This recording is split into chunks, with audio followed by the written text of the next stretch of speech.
said, in all seriousness, right? Your background smashes, Joel. You were the global security officer at Symantec. You were the global head of risk at Google. You were the deputy security officer at Symantec. You were the CISO at Splunk, and now you're the CEO of the startup Lucidum, which I have to say, you know, I'm rocking one of your hoodies today. They make one of the most comfortable hoodies in my closet. So listen, if this technology bid that you're working on doesn't pan out, I'm sure the hoodie business will help recoup your investment.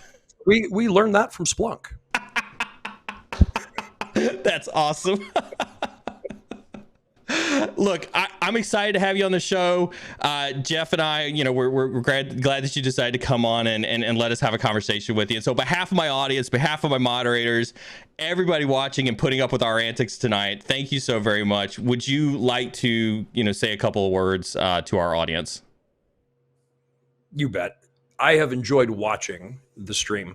And there's a couple of things, Neil, you do that encouraged me to join and support you. When you did your intro, I don't know if people know this, but you mean it. And the idea that there is a secret language or a secret knock or a secret handshake to get you into cybersecurity is a false idea. And I started working in wood mills. I drove a forklift. I have a GED. It's not impossible to get into cyber. And people that'll tell you that that ladder is pulled up and there's no room for you, they're the ones perhaps pulling up that ladder. So I'm excited to be here and work with you too.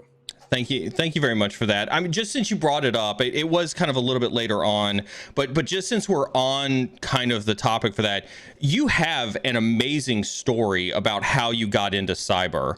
If it's not too personal, would you share with folks kind of because you truly have what I believe is almost the equivalent of a rags to riches story in this industry. And when I talk about people, I'm so excited to have you here because of that rags to riches story. So can you share some of that with some folks? Yeah, I'd be glad to. So I think it's important, and I'll say this a couple times, I'm not special. This isn't about me having some latent superpower that was discovered somewhere in a dusty hovel in the middle of an ancient village. So I wanted to be a firefighter. That was my dream. When I was young, I loved private eye noir fiction novels. So Hammer, I was all in. Mike Hammer, the PI books, that's what I wanted to do. And I was always a planner. So as a kid, 7 or 8 years old, I thought, well, if I'm going to be a PI, they all know cops. I should probably be a cop before I become a PI, because then I got friends on the force. Well, if I'm a cop, this is my 7, 8-year-old thinking, I might have to shoot people. And if I have to shoot somebody, I probably should know how to rescue people. So I should probably be a paramedic first. And then in talking to people, as I did, I learned the best way to become a paramedic was first be a firefighter. So 10 years old, I had firefighter, paramedic, cop, retire, and then open my own beat up office with a bottle of gin in the left-hand drawer and a smoky fan blow. But you know the whole stuff. Right? You were going all Humphrey Bogart on this one, weren't you? The whole way, man. The whole way. Yeah. I mean, this was in the late 70s, early 80s, and fedoras were at their nadir. You couldn't find them. If you had, I would have, yeah. So I had this plan and worked in a wood mill. I had a different background than most people. I grew up in foster homes and group homes and orphanages, homeless. And so I didn't finish high school. I got a job working in a wood mill and used that to earn my GED while I was taking the firefighter test. And I was number 11, and they hired 10, and the wood mill shut down.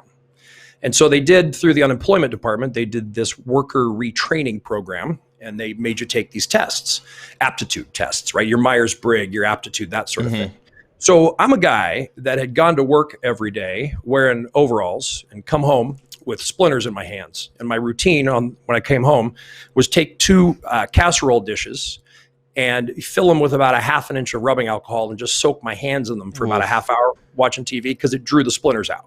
Wow. So that's the kind of guy that I was, right? And I wasn't feeling sorry for myself. It's just what you did. You felt sorry for yourself on the nights the shift ran hemlock because hemlock sucks. But so I took these tests and they said, you'd be great at computers. And I thought, there's just no way. There's really, I'm going to be the guy in mom's basement with the bare bulb burning overhead and the pile of Twinkie wrappers. Mom, I'm trying to work here. Keep the noise. Like, that is not what I want to do. Then they turned the sheet over and they said, here's the salary potential. And I thought, yeah, I could learn to love Twinkies. So that was the flip. So I had 9 months of Novell courses. And the thing that I learned is ask a lot of questions. You make an appropriate but a big deal about mentoring.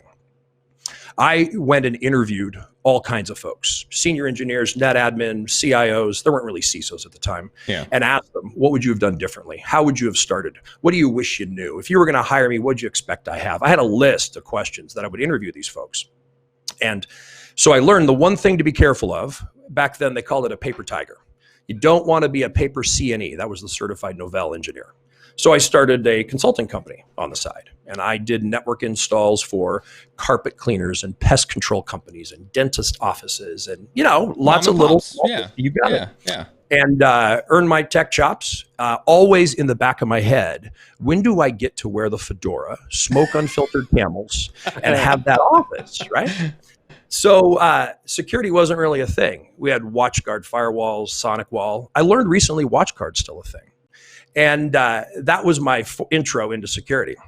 And then, thank God for Graham Leach Bliley, the GLB Act, and then Sarbanes-Oxley. Yeah. And then it was a thing, and man, I was ready for it. So that is an overly long monologue of how I got into this. That's okay. I want to piggyback on something you picked up on, and I had it a little bit later in the segment, but I think this is a good transition into it. Right? Is that's an awesome story. That's a kick-ass story, no doubt. But then you went on to get your PhD. And so what was kind of the rationale for that? And I think I'm going to have a follow-up question about how do you think that PhD is going to play in the cybersecurity space moving forward? Yeah, good question. So the question you didn't ask, I'll also answer. It's less interesting, but hey, when did you get your bachelor's degree? Okay, when did you get your bachelor's degree? When I was 35.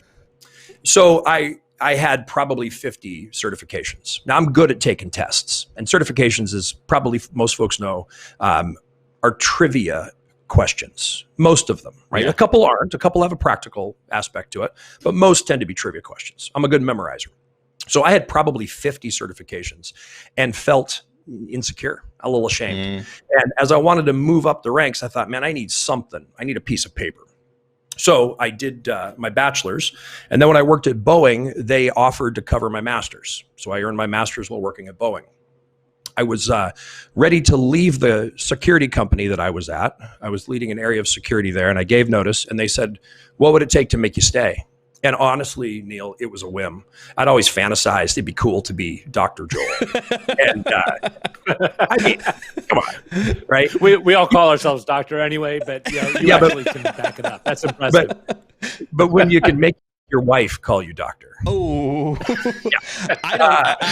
okay, you got us there. That's dangerous ground. Like you two over there, like, oh yeah, my wife's gonna call me doctor. I'm over here like, no, that's not happening in this house. That ain't gonna happen. That ain't gonna happen. Even if I had a doctorate, I don't think she'd call me doctor. Well, what's like, doctor, get your ass back in the office. Yeah, pretty much. The sweet little inside there is that my wife's a nurse. That plays nicely. Gotcha. Yeah. So they said, what would make you stay? And I said, pay for my PhD. And they said, give me 5 seconds. And they came back and said, yep. And I thought, well, awesome.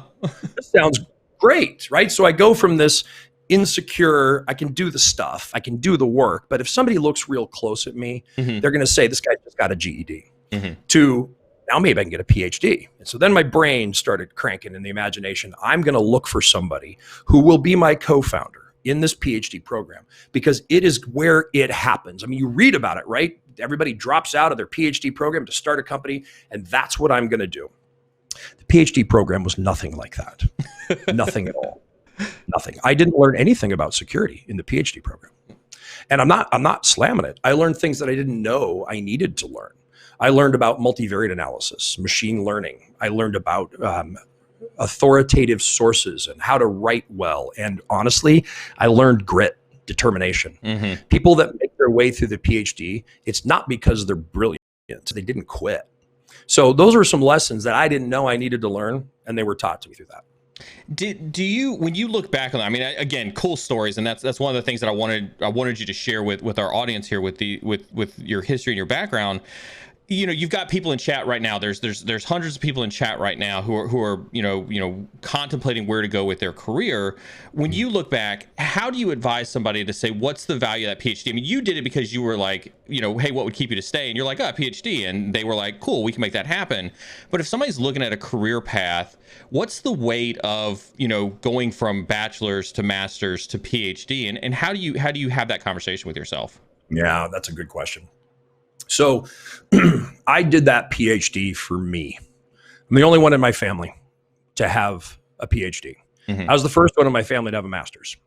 So it was very personal, and I was insecure. And so it was a good objective to seem to check that box for me. So I go to interview for a job after I have my PhD, and they look at my resume and they go, "You got a PhD, huh?" And I was like, "Yeah, I got my PhD." And they say, how do we know you're not going to be too academic? Can you actually do the work? And I thought, really? Come on. After all this. This was not what was supposed to happen. Right. So, for up-to-the-minute cybersecurity news, make sure you follow and subscribe to the Cyber and Security channel on Twitch and YouTube. Also, make sure you turn on those notifications so that you know when we go live.